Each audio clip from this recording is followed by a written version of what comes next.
সন্তানের জন্য পিতামাতার দোয়া কবুল দেখেন বাস্তব কি প্রমাণ। আর আমাদের সন্তান মায়ের বানাইছে বুড়ি, আর শাশুড়ি হইছে কি আম্মু, মা না আম্মু, কি আম্মু। ওয়াজ মাহফিল শাশুড়ির সাথে 15 দিন আগে থেকে যোগাযোগ শুরু হয়ে গেছে, আর মা বাড়িতে আছে খবর নাই, খবর নাই। শাশুড়ি নিয়ে আসবি 15 দিন আগে থেকে কি যোগাযোগ, আর মা ঘরের ভিতরে কোন সময় তো মুখ মিষ্টি দিয়েও সন্তানরা কয় না, কয় কি কয় না।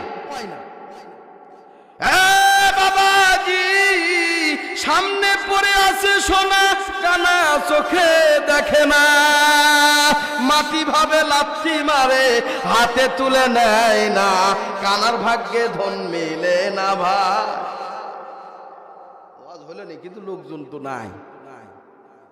সামনে পড়ে আছে সোনা, কানা চোখে দেখে না, মাটি ভাবে লাথি মারে হাতে তুলে নেয় না, কানার ভাগ্যে ধন মিলে না ভাই। এ বাবাজি আমার যুবক ভাইরা যে যেখান থেকে আপনারা দেখছেন, একটা হাদিস আপনাদের বলে নবী বলেন, কোন মায়ের সন্তানের মা জমিনে এখনো পর্যন্ত জীবিত আছে তো ওই যুবকের জন্য জান্নাত খোলা আছে। জান্নাতে যদি যাইতে চাও মায়ের খেদমত করো তো জান্নাতের মালিক হইয়া যাওয়া। জান্নাতের মালিক যদি হতে চাও মায়ের খেদমতের প্রমাণ আল্লাহর কাছে দাও, সরাসরি মায়ের দোয়া কবুল হইয়া তোমাকে জান্নাতি যুবক হিসাবে আল্লাহ কবুল করে নেবে।